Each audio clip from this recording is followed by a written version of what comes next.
Shalom.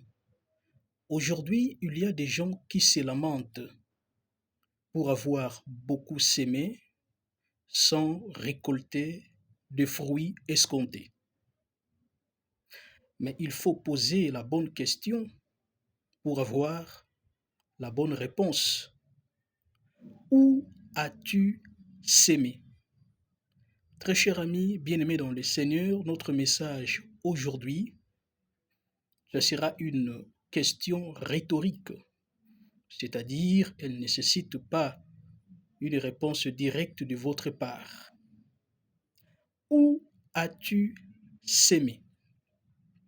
Bien-aimé dans le Seigneur, je suis dans Matthieu chapitre 13, verset 4. Jésus-Christ nous parle dans ce verset biblique de l'Évangile selon Matthieu chapitre 13, verset 4, de la parabole des semeurs. Un homme qui était sorti avec sa sémence pour s'aimer. Lorsque vous lisez du début à la fin ce verset biblique, vous allez comprendre que Jésus-Christ a mis beaucoup plus l'accent sur les endroits où nous devons s'aimer.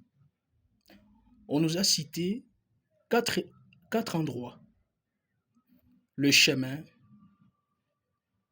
l'endroit pierreux, les épines et la bonne terre. Mais aujourd'hui, il faut se poser la question. Parmi ces quatre endroits, où est-ce que les hommes s'aiment plus? Où as-tu sémé? Vous allez voir, il y a des gens qui ont sémé dans la rue, qui ont sémé dans le chemin et qui sont dans l'attente des résultats. Il y a des gens qui ont sémé dans des endroits pierreux, qui sont dans l'attente des résultats. Il y a des hommes qui ont sémé parmi les épines et qui sont dans l'attente des résultats. Très cher ami bien-aimé dans le Seigneur, la personne qui doit attendre les résultats, c'est celui qui a sémé dans la bonne terre, dans la terre fertile. Ce n'est pas celui qui a sémé parmi les épines qui doit attendre les résultats en réalité.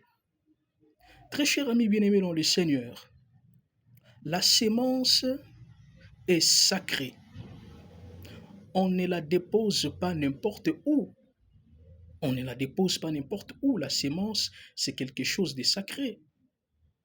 Concrètement, la sémence, c'est quoi? La sémence peut être un acte posé. La sémence peut être une parole prononcée.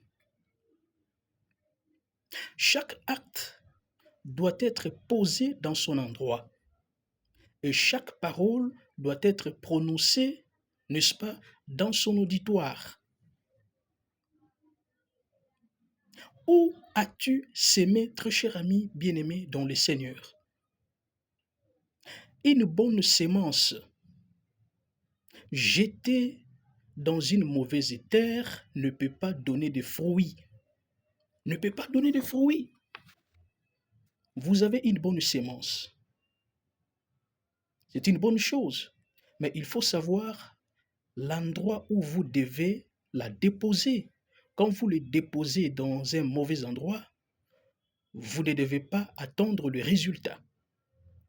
Il y a des gens aujourd'hui qui ont l'intelligence, mais qui ont une mauvaise terre.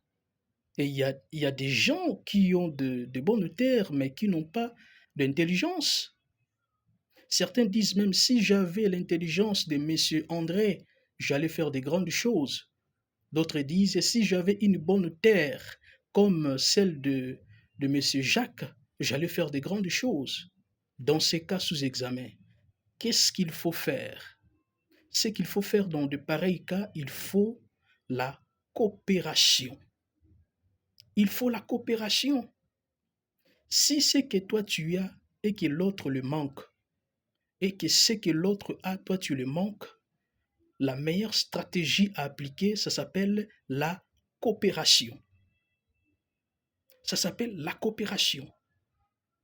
Nous devons savoir là où nous déposons notre sémence.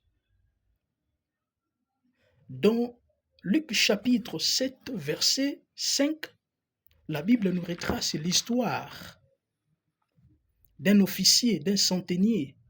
Vous savez qu'un centenier, dans l'administration militaire de l'Empire romain, c'était un officier qui commandait 100 hommes. La Bible dit, ce centenier, son serviteur, l'un de ses serviteurs, était tombé malade. Alors, il a envoyé les anciens des Juifs pour aller dire à Jésus de venir guérir son serviteur. Mais il y a une phrase dans le verset 5 qui a attiré notre attention. Les envoyés disent ceci à Jésus. Il mérite cette grâce. Pourquoi? Parce que c'est lui qui a construit notre synagogue. C'est lui qui a construit notre synagogue. L'acte que ce centenier avait posé, très cher ami bien-aimé dans le Seigneur, était considéré comme une sémence. Et cette sémence que le centenier avait sémée avait produit plus tard ce qu'on appelle la guérison de son serviteur. Très cher ami bien-aimé dans le Seigneur, on n'oppose pas tous les actes dans tous les endroits. Et on ne dit pas toutes les choses dans tous les endroits. On ne dépose pas toutes les sémences dans tous les endroits. Chaque sémence a un endroit spécifique où vous devez la déposer. Où vous devez la déposer.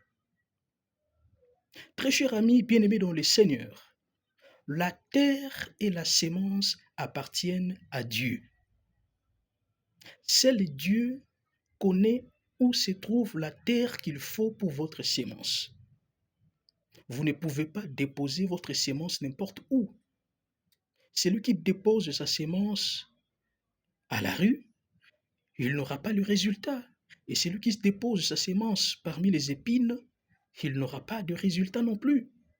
Seul celui qui dépose sa sémence dans une bonne terre qui aura gain de cause, qui aura des résultats. Et la bonne terre, c'est Dieu qui la révèle. C'est Dieu qui la révèle.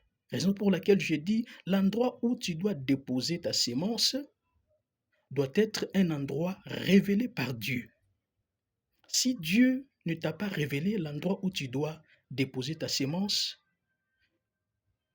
tu dois savoir que le résultat ne sera pas un résultat satisfaisant.